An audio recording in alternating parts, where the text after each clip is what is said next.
Welcome to today's broadcast. My name is Paul. Today's date is June the 16th, 2024. Happy Father's Day to all the good men out there. I will today, as usual, I have titled my broadcast Migrating to the US Useful Tips Part 4.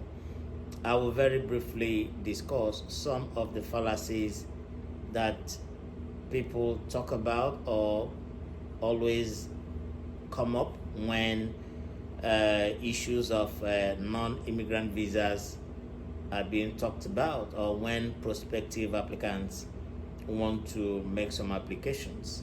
Some of these fallacies are just neither here nor there. They're not very correct.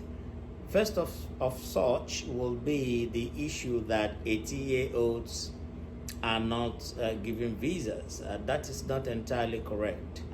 18-year-olds is difficult, although, for them to obtain certain classes of visas by themselves. And so it's usually advisable for 18-year-olds, that is between 18 and 24, to actually apply with their parents or guardians, as the case may be.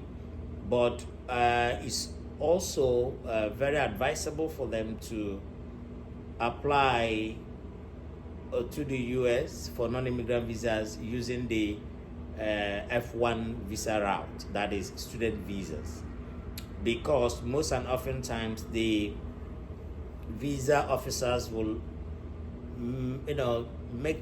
just try to appreciate the fact that they also look at 18-year-olds or between 18 and 24 as being young enough. And so for them, 18-year-olds between 18 and 24 in the US are still in school.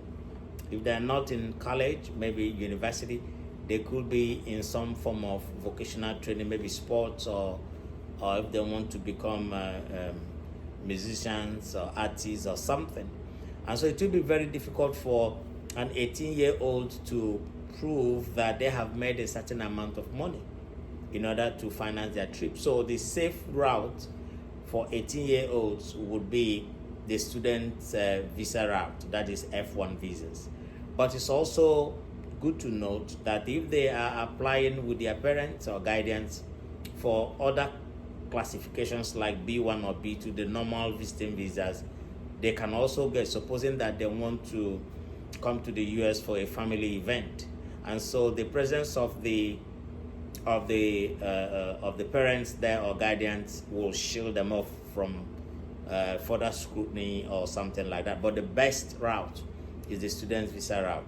Now, secondly, there's always this common issue where visa agents will try to falsify the applicant's information. It's not advisable for applicants' information to be falsified. This usually will happen where you have normal hardworking individuals like artisans, barbers, truck drivers, hairdressers, and other sole proprietors who operate their own businesses who want to travel. So they want to think that by falsifying those information, they will want to give them brand them who they are not. So the information you're getting from me today is that keep your information simple, let them be truthful. The only thing you need is that if you are an artisan, you are a bricklayer, you are a plumber, and you want to travel, and you have taken some time to save some money, you're able, that you're genuine, a genuine traveler, you have some money to spend, and you have the intention to return after your visit, then you need a specialist that will package your information in such a way that the visa officers are able to understand what you do. Because in the US here, you have artisans, you have plumbers, you have hairdressers, and all shades of workers who do normal work, who are contributing to the growth of the economy. So wherever you are applying from, Africa, Nigeria, or different parts of the world, all you need is to make sure that you present your information in such a way that the visa officers are able to understand it. So the visa agents most and often times want to falsify your information. They want to give you names that are not yours, and in which case you will find it very difficult to defend, and you will not be believable, and it will just result in denial. So don't falsify your information. Keep it simple, keep it genuine, keep it straight.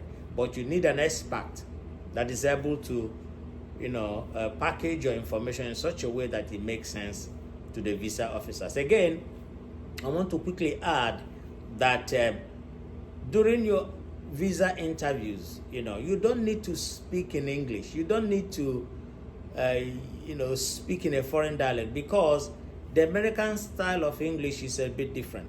So you might find it very difficult to impress them. That is the truth. You might find it very difficult to impress them. So the best thing for you is to keep it simple. Speak in the language that you will understand. If it's Igbo, if it's Yoruba, if it's Hausa, you're comfortable with, then speak in that language. If you come from other parts of Africa, South Africa, Kenya, Uganda, Rwanda, speak in your dialect. But you need to indicate your language, your preference for that interview, in which case it's possible that when you are making that application ahead of time, you let them know that you want to use your dialect during the interview.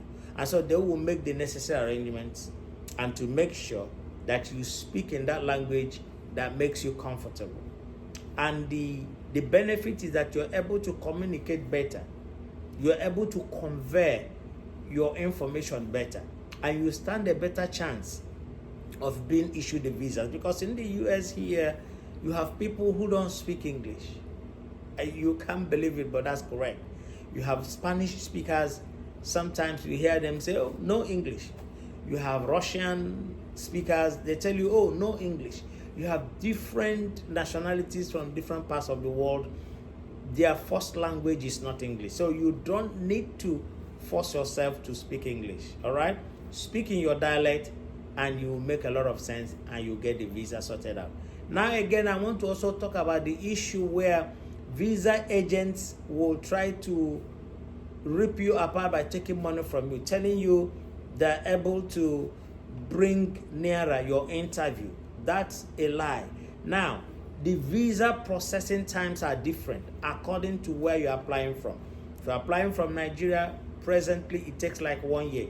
If you're applying from different parts of the world, other countries, other parts of Africa, it could take different times. But the truth of the matter is that no visa agent can give you a quick interview. No, you need to follow the due process. But it is also important for you to know that you can have an emergency visa section. It depends on what your needs are. Okay, so if you have the need to attend the interview, emergency visa interview, now you have a procedure. Whoever is supporting you or making the application on your behalf, who is guiding you, should know how to make that application. In which case, if you have certain activities in the US, you are allowed to seek an emergency interview. Like if you have a school and you know that you need to arrive in the US within a particular time, so there's a process to doing that. You have a medical situation, in which case you need to be in the US at a particular time. There's a process for that. You have a business transaction that you need to conclude. There's a process for that. You have a training that is important. You have a process for that. You are a government official and you need to attend a particular activity. So there are official procedures how to ask for emergency interview. But the agent cannot deceive you, because if your application is for normal visiting visa like B1 or B2, you got to be patient and stay calm and wait for that length of time. Usually if you're applying from Nigeria, for B1, B2, it's about a year. You have to wait a little bit. If you're applying from Ghana, from Cameroon, there are different times and other different parts of the world. but no agent can bring it closer. But if you have the need and it is genuine, there's a process, because you got to bring all the documentations to be able to send to the visa officers, and they will consider it. And if you have a genuine point or reason why you need to be interviewed quickly, that is possible. But if you think that you can jump the queue and begin to falsify information, unfortunately, they will investigate it, they will deny you, and it poses a problem. So make sure your visa agent is not telling you lies or extorting money from you. That will not help, okay? So these are some of the few fallacies I want to, talk about. In my next video, I will begin to give more information, all the categorizations, all the categories. I will begin to throw in more light and tell you what the requirements are, what you can do and what you cannot do. Please share this broadcast, like it, so that my page will grow, and then I'm able to bring you more and more and more information. You can follow me on Facebook, on TikTok, on Instagram, and on YouTube. Feel free also to send a DM. Feel free also to call in. If you need an admission, if you want to come over to do your master's program, your PhD, your first degree, you can reach out to me.